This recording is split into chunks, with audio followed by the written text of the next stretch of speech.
Yo, what up, everyone? Welcome into a brand new episode of Snaps, April 18th. Can I interject here? Whoa. Yeah.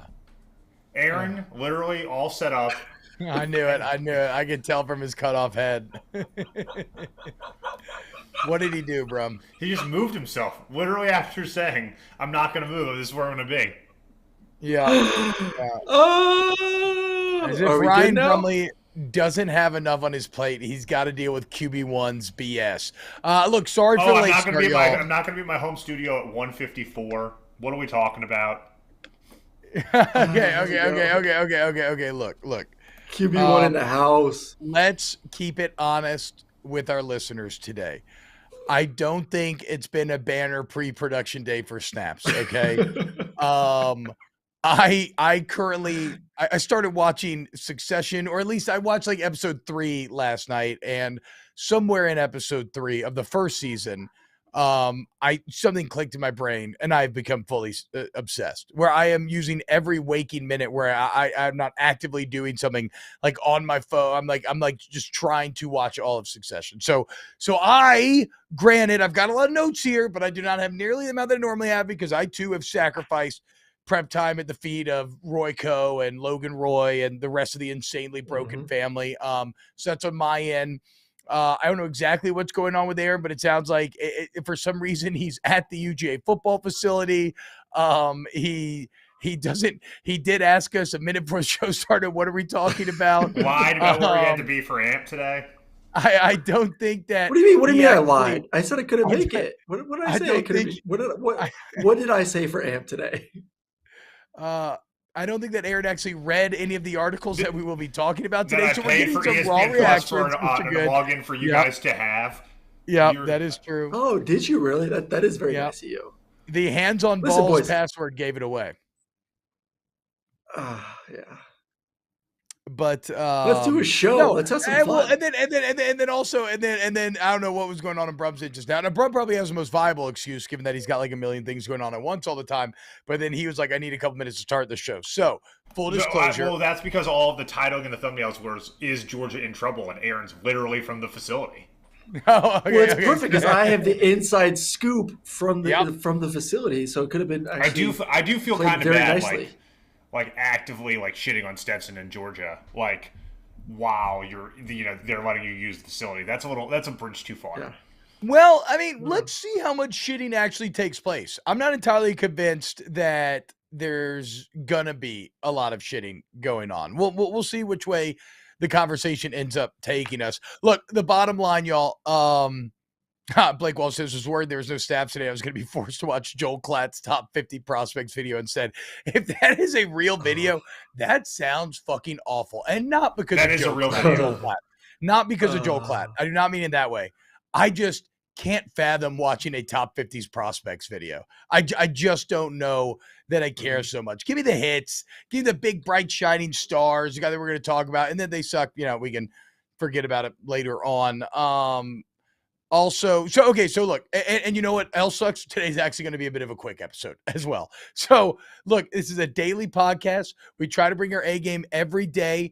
Some days you just fumble the bag. This may be one of those days. Let's see where the combo goes, okay? Before we make some calls too early, okay? I think we're gonna have a great show. I think we're gonna have a great show too. Save judgment for the end. Jesus. Hot Billy will T-Bob wrestle Mincy for charity. That would be incredibly unfair to my guy Ben Mintz. Never forget this. Ben Mintz was my gambling guy on our radio show before he was at Barstool. Okay. Me and him bonded over some illicit activities many years ago at Mardi Gras. Megan Making Money was my gambling girl before she was at Barstool. So what can I say? I've got a latent eye for talent. When did you go into Barstool, I guess, is the next question.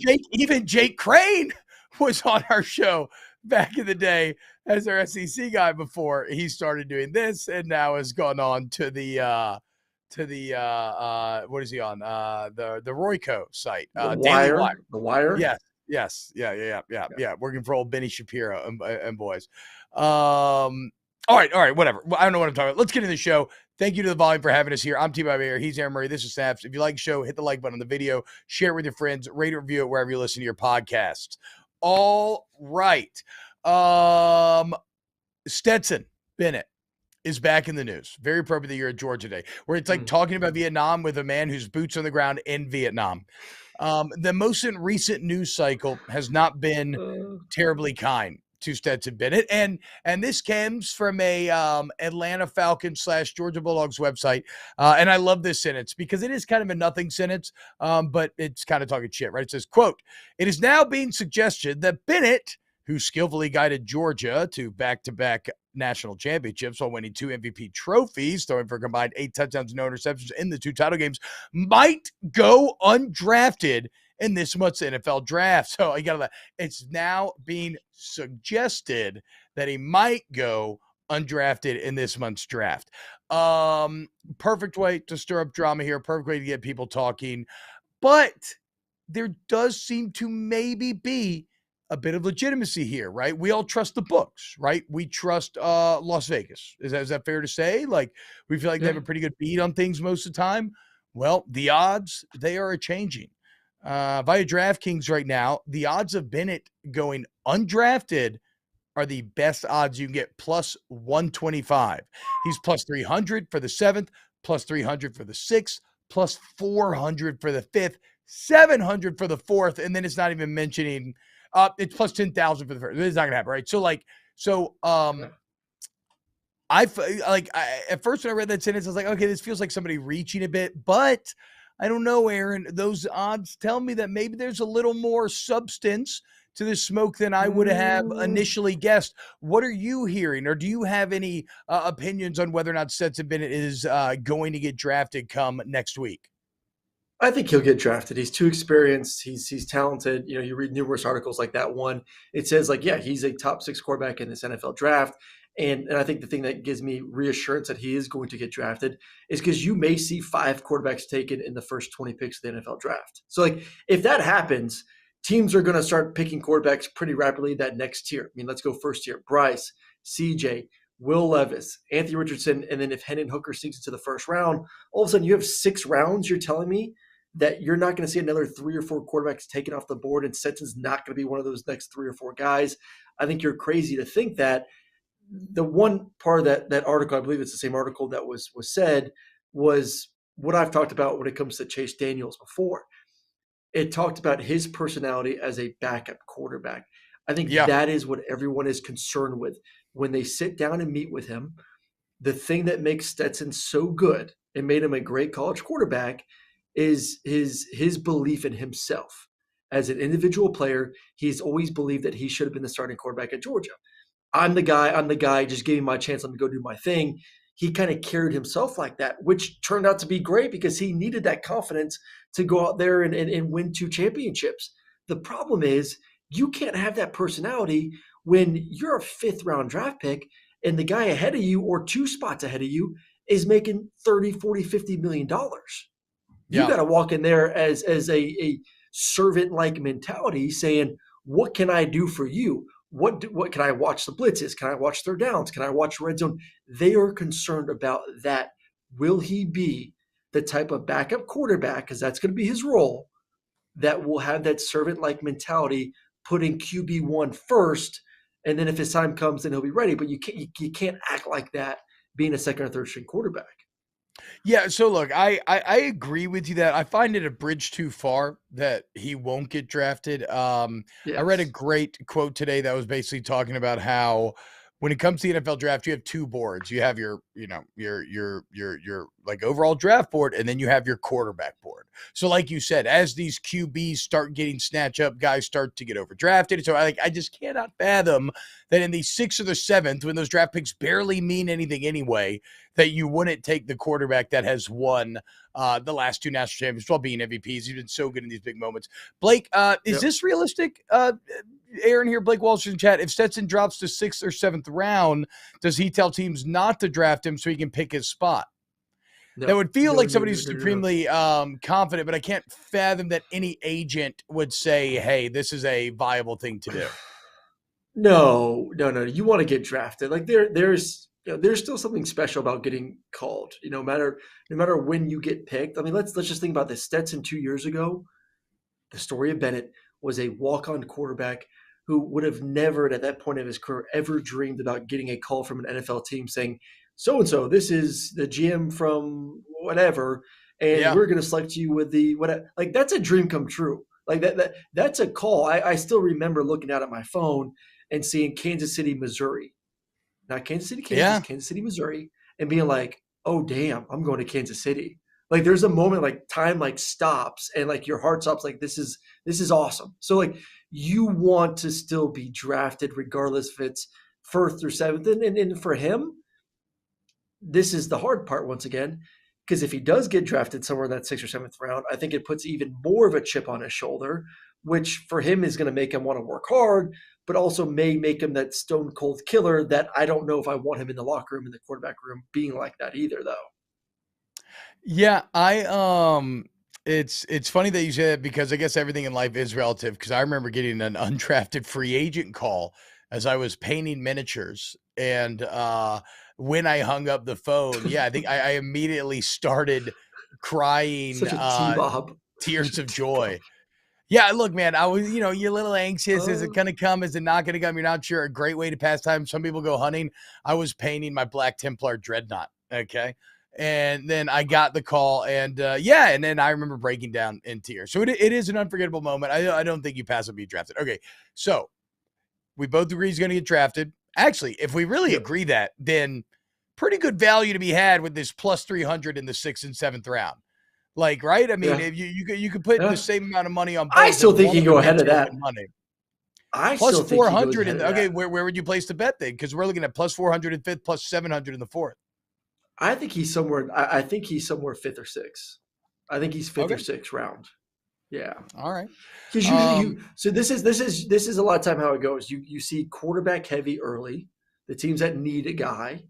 Then you kind of get to a break because then everyone's trying to fill out different roster spots, and then you kind of get to the 5th or 7th where teams are kind of looking at, okay, what's a good value pick? Who's someone that's good in the locker room? Where's the position? Maybe I need a good backup at. And a lot of times that's a quarter. Everyone always needs quarterbacks. Like what do we see last year? 60 plus quarterbacks played in the NFL. We had the Mr. Irrelevant play for the San Francisco 49ers. Like the quarterback position, there's never enough quarterbacks. I don't care what you have, 2-3 guys on the roster. Everyone's always stockpiling quarterbacks. Same thing in college football. So that's when you start seeing more quarterbacks all of a sudden start coming at a pretty fast clip, 5 through 7. I think that's where he'll end up, somewhere around there. But yeah, he's going to get drafted. There's no doubt in my mind that you will hear Stetson Bennett's name called at some point. Okay. So there's one quote that I want to talk about with Bennett, and then we can move on. Where look, from other stuff that I've read and heard, that I've read from reporting, apparently Stetson took a ton of visits, right? He may not have played in the All-Star circuit, but he took double-digit visits with different teams. He did well the Combine and Pro Day. His interviews with coaches are considered as well. The one thing that I didn't love, remember, we went over the arrest video. Didn't really think it was all that bad, right? And I refuse to accept that teams are actually that freaked out. But I don't love this quote from Stetson, and it does speak to the attitude a bit where he says, quote, "I understand why that can't happen. I've got an obligation. I'm the 4th. Can't do that if your last name is Bennett." And I mean, I suppose that makes sense, but it does sound pretty fucking entitled. Like, like what you did there. Like, I don't know if Stetson actually thinks anything that he did was wrong, which again, it's not anything too morally reprehensible, but you can't be so drunk that you're going to just knock on some random people's doors and end up having the cops called on you. Like, that's kind of not good regardless of who you are. Like, I don't care if your last name's Bennett or Hebert or Murray or you're a quarterback or not. That's probably just not something that you should do for like a functional adult life, right? So I don't love that quote, but I think it's much ado about nothing. I think Stetson gets drafted, but why the fuck are we talking about him? Okay, it's time to talk about the big dogs. Bill Connolly had an article that was featuring the fatal flaws of each of the 4 major quarterbacks coming up. And to be clear, Zach Lynn says, I feel like it's something Aaron did in college too. Look, glass houses, okay? I was that drunk asshole in college. But I'm not occupying. I learned my lesson, yada, yada, whatever. Bill Connolly has an article he writes about the fatal flaws of these quarterbacks who are going to be some of the top draft picks. And really what it did to me, like what I get out of the article wasn't actually the intention of the article. I don't care about the fatal flaws much. We've already talked about that. It's like size for Bryce Young. It's too many picks for Will Levis. It's no accuracy for Anthony Richardson. It's what will CJ Stroud do when he has consistent pressure, blah, blah, blah, blah, blah. What I took away from it, two things. First off, I would be terrified of taking a quarterback in the top 5 because it doesn't actually work out that often.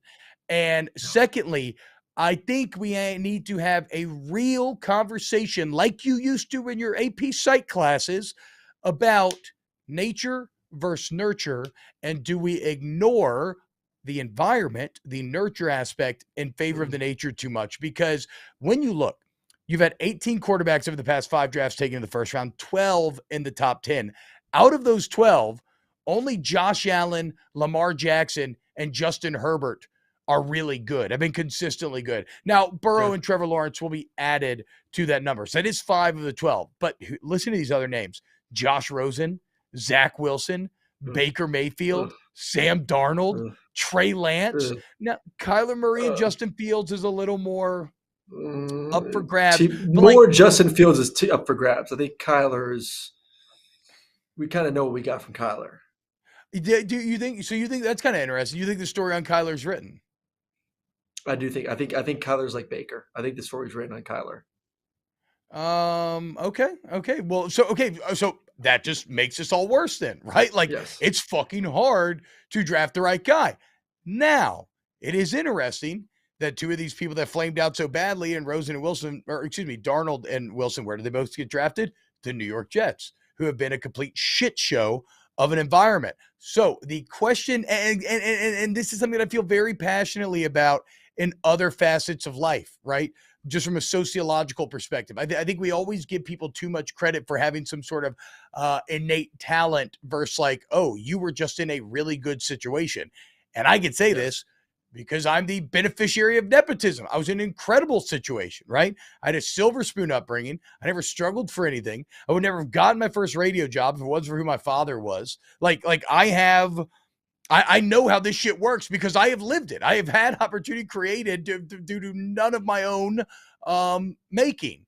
And so I want to look at it from that environment standpoint. And I want to ask 2 questions. First, Aaron, who do you think is the best NFL environment to land in of the teams that are going to draft a quarterback?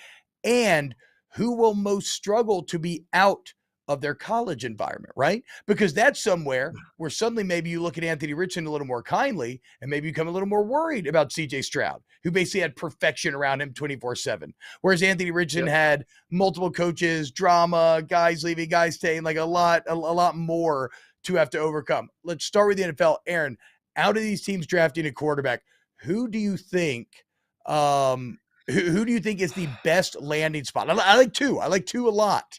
I don't like 1 so much. Yes. So we're talking about here. We're talking about Houston, Indianapolis, Seattle. I like Seattle a lot. I do think if there's a team that goes in for Seattle and you have a spot to back up Geno with Pete Carroll there, I think that's a great spot for someone to end up. I think Tennessee is another team that's quarterback needy. I like Tennessee as a possible landing spot as well. I would go Tennessee. I'm talking about the big dogs. Though. I'm talking about who's going to be drafting, out of the guys who are realistically going to draft the big 4, Stroud, Young, Levis, like which one of those? So I'm looking at the Texans. I'm looking at Carolina. I'm looking at Indy. Who am I missing? Yeah, but I think Tennessee has a chance to get into that top 10 too and draft one of them as well. Oh, okay, my bad. So does Seattle. All of them are in the top 10. That's why I was like, I like Seattle, I like Tennessee. I think those are 2 spots in the top 10 where even Tennessee, has been rumored at times to maybe trade up in the draft to get someone as well. So like those would be my 2 top landing spots. Carolina's had success recently. They've had success with Cam Newton. I wouldn't be shy there. Honestly, I would not want to go to Houston. When's the last time Houston has had consistency at the quarterback spot? Deshaun was there, but it's just been a franchise that has not had success really at all in its existence. So I'd shy away from there. Indy's had good quarterbacks and good quarterback play. And now you got a new coach who obviously did wonders with Jalen. I would not shy away from Indy. So if I had to rank them, those 5. So like those are 5 in the top 10 I think are going to draft a quarterback or have the potential to draft, move up, move around, maybe get one of them. I'd go Seattle 1, I go Tennessee 2, Indy 3, Carolina 4, Houston 5. That's how I would rank my 5 for teams that I would want to land at. I agree with the ranking, except I would actually put Indy 2. And I might be being a sucker here, but first off, I love the makeup. Like, I thought Indy was going to be good last year with Matt Ryan. Now, they weren't, but I like the offensive line. I like the running back room. I like the team as a whole in Indianapolis. I like the winning tradition of the franchise. One thing I love that Indy has right now, though, is Shane Steichen. And you may say, oh, but T-Bob, he's never been a head coach. Yeah. And that's completely fair criticism. But the fucking track record with the young quarterbacks and recently is incredible. He's the one that coached Justin Herbert his rookie year when he set all of the rookie quarterback records, and on a bad team, like on a team that wasn't great overall, didn't have necessarily the best weapons or anything like that in the NFL. And yet he got Justin Herbert to have the best rookie quarterback season in NFL history. He's the one that coached Jalen Hurts in that first year of starting, where he took this massive step forward. And now last year, of course, became a legitimate NFL MVP candidate, an all-pro. So if you're telling me that I already have a solid roster in a franchise with great winning history, and I'm going to, great fan base, and I'm going to add a quarterback with a guy who just now, like, what have you done for me recently? That's what they always say in the NFL, who just now has brought 2 very young quarterbacks into the top 5, arguably, including making one of them the highest paid quarterback in NFL history.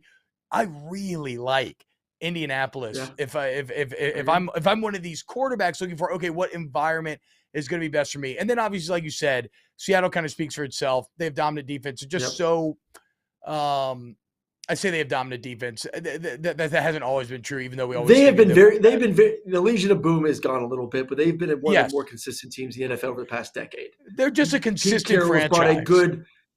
Pete Carroll has brought a lot of consistency, good football there.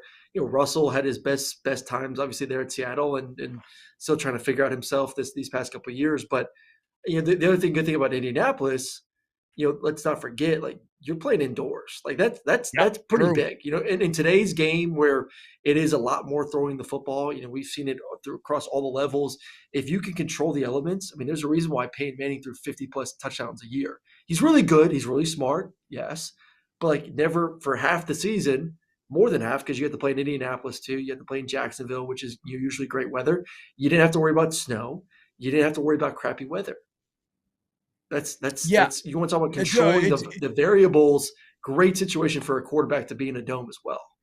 So again, I hadn't even considered that. So I really like Indy as a landing spot. I'm with you. Houston feels like I would be so pissed if I was a quarterback. I'd drive Houston, and that's no disrespect to DeMeco Ryans. I also though look at New York and Saleh here recently. I don't love a defensive-minded coach getting a big rookie quarterback that he's going to force in immediately. I think they kind of overpressure them. I think they tend to I don't think it's always necessarily great for the young quarterback's development. I do like Carolina a lot. We've seen Frank Reich have success with quarterbacks. They got new ownership. They got investment. They've made some very shrewd free agent signings. So, man, I think whoever gets drafted to Carolina is in a great spot. I think whoever gets drafted to Indy is a great spot. I would be terrified of going number 2 overall to Houston. So now let's reverse the question. Who had the best environment in college, and who will struggle the most when you are suddenly thrown into an even playing field? Well, if I had to rank the 4, CJ had the easiest environment. Yes. Probably followed by Bryce. Will Levis 2 years ago had a better environment. This past year was a little bit rough. And then I would probably put Anthony. I would actually put Anthony 3 and then Will Levis 4. I think Anthony had a couple things going for him. He had a good offensive line. Florida had a really good offensive line last year. Yeah. Had a great stable of running backs. Yeah. Great stable of running backs. So like a lot of the errors, if you go back and watch the film, like go back and watch the Kentucky tape, like those were him fucking up. That wasn't anything to do with his teammates. That was pure Anthony Richardson just being extremely green and not extremely ready for the moment. So like, I don't think the environment was great, but I don't think it was also terrible. Like Will Levis had a pretty bad offensive line last year. Also, his star running back was out for the first part of the season with a suspension. True. The receivers were good, but they were young. Not a big supporting cast.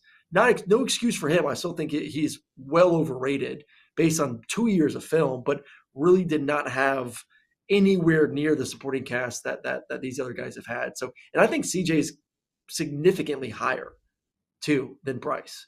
Like CJ had some studs on the outside. It sounds weird though, right? Because you think of Alabama, but I think you're right. They didn't have it last year though. Alabama did not have the horses. 2 years ago, he did like Heisman Trophy season. He had the horses. Heisman Trophy season, they had dudes on dudes at every position, and part of the reason why he won the Heisman. Last year, stepped down to the receiving spot, which he's special, man. There's no doubt about it. Like Bryce is physically so gifted. Just he's a petite man. He's very, very petite. He is a petite man. But this is kind of an interesting question, right? Because it does it does cause as you look for some chink in the CJ Stroud armor, right? Because there just doesn't appear to be any. Like in this article with Bill Connolly, like the fatal flaw, all these other fatal flaws are very succinct because they are obvious. Yeah. Bryce Young is small. Levis throws too many picks. Anthony Richardson accurate. CJ Stroud is, what will he do with consistent pressure? And that's because, that's because, like, just statistically, CJ Stroud is the best of the bunch. He's been incredible. But as you mentioned, Aaron, something that I've actually learned a lot in doing snaps with you is I think we do overlook sometimes the value of the weapons that you have to throw to, and nobody has had better weapons. Nobody for both at wide receiver, running back, great offensive line, going against competition that is just not even close to being on your level, right? Now this is something I've always called this the kind of Alabama problem, really Alabama paradox. I don't think I've called it Alabama paradox. It doesn't make any fucking sense. Whatever. Sometimes I'm wary about drafting Alabama players because they peaked. Well, it's not even about it's not even about peaking. It's about on any given day. This is a team sport where team matters over everything. And as a team, they are markedly more talented than their opponent, right? So the whole becomes greater than the sum of its parts. When you break it into its parts, you don't always know how those Alabama guys are going to end up doing when they're on the even playing field. And I really feel that with CJ Stroud out of this quarterback class. Now, but we do know Stroud is basically perfect when he's in a great environment. And you look, okay, Carolina, I would feel pretty good about drafting him. If I was in Indianapolis, I would certainly feel great about drafting him. And so I guess we kind of arrive back at it where maybe it's just the size of Bryce Young that holds him back, even though he did better in a worse environment than Stroud did. I don't think anyone would, and it's I don't care what environment you come from. Maybe those other guys are more prepared because they can mentally handle. I think I think the mental part of the game, honestly, is going to be the hardest part because a lot of these guys, you have to think from a small age, from Pee Wee football to high school football to college. They've always been the best. They've won state championships. They've competed for conference championships and national championships. They've thrown for 40, 50 touchdowns. They really haven't had a lot of adversity. Maybe an individual game here or there, but not for an extended season. Will Levis had some adversity this year. Anthony Richardson, I want my quarterback to be a winner. I don't want to draft some guy like, oh man, I love the fact that his team was 6-6. Like he knows what it means to be on a shit team. Like, no, I want my guy to be leading a championship team because I want him to know what it means to win a championship and how damn hard it is to get there. But if you are Houston, or if you are one of these guys that do get drafted by Houston and it is a rough year, I would say that they are more mentally able to kind of handle those losses. Like I remember my freshman year. I've never been a part of a losing team my whole life. Never. Freshman year, we're 1-4 to start the season. Oof. And I'm depressed as hell. I'm depressed. I'm like in the locker room crying like a little baby after the games, just like all sad, like poo-poo me. Like I've never been a part of a team like this before. It's different. If you've never experienced it before in your life, it can be hard to handle. And Not saying it's good or not, because some of these guys are numb to it because they've already been in that situation, but they may be able to handle kind of the lows of a new coaching staff on a not so good team as you kind of try to build around a rookie quarterback because of the advantages you have on the salary cap. That's true. So maybe just a little food for thought when it comes to getting more excited. Like, see, these are the type of logic paths that you go down if you're a fan of the team that ends up drafting Anthony Richardson or Will Levis, right? Before you ever get into play, these are the type of conversations that you engage in to tell yourself, oh, well, this is why he's actually going to be the best. Although, as we just pointed out to start this, chances are your quarterback's going to suck, right? Like probably, maybe one of the 4 guys ends up being good. It feels like you rarely get 2 guys from the same class. I guess Burrow and Herbert. Burrow and Herbert would be 2 guys same class. Burrow, Herbert. Andrew Luck and RG3, both of them were out of the league within 7 years. Carson Wentz, Jared Goff. Jared Goff is he had a hell of a year last year, but Carson's kind of golf boys, dude. I'm kind of no. Carson's done. Carson Wentz went from somehow again. I think it was MVP to Big Dick Nick taking his spot and then just completely mentally losing it. It's incredible. God, what a great nickname, right? I mean, everybody just like your literal nickname and reputation is all centered around how well endowed you are. Also, that information has never been countered. No, because it's true. Like that doesn't gain all this team. Oh, you were? Wait, what? Oh, so like I said, boots on the ground reporting. It's like Aaron's like coming to us live from the jungles of Vietnam, live from the showers in Philly. Aaron confirming Nick Foles' status. Look, nicest guy you'll ever meet, and I truly mean that. Nick Foles is literally. Yeah, here we go, dude. Nicest guy you ever meet. What do you know? Like, this kid can't be that nice, but he is. Look, I love how he cut out as soon as he started giving the news we didn't want about Nick Foles. That's the second day in a row that he has frozen when he started to lie about something. Yeah. No. I was saying he's a saint, and it was almost like this can't be real that he's that nice. No, he actually gives off that vibe from afar. Yeah. I would say that. I met Nick Foles when I was doing like the Take Show circuit, and he was a guest like after the Super Bowl, and he was extremely nice. Yeah. Shockingly nice. I mean, I find and I want to hate Nick because he's the reason why I got cut at Kansas City, but I just can't. Wait, why you got cut in Kansas City? Were you all in Kansas City together as well? So Nick was about to retire, and this was heading into my 3rd year. So there's 3 quarterbacks in the roster. So the roster is pretty much set with quarterbacks. It was me, it was Tyler Bray, and it was Alex Smith. So it was like, okay, one of us is battling for 2, but the other one's probably going to be 3. And then, this is like second week into camp. Nick's dad, I think, got a hold of Coach Reed's like, hey, Nick's thinking about retiring. He's way too young. Like, can you bring him in, essentially, because of their time back at Philly together? So he brought him in. Wow. And Nick had a great camp. And then, oh, damn. We lost Aaron right at the climax of the story. I love it. As soon as he was clearly lying again. He's not telling the truth. Okay, wait, Aaron, we got you back. So okay. No, this show's an utter disaster. Look, we got to call it. Okay, Georgia needs to upgrade their damn Wi-Fi. Come on. Well, we have to go anyway, so. Yeah, we do have to go. Wait, real quick though. Finish the story. They bring Nick in for camp, and what happens? He has a great camp, and then what happens? He has a great camp. I got cut. There we go.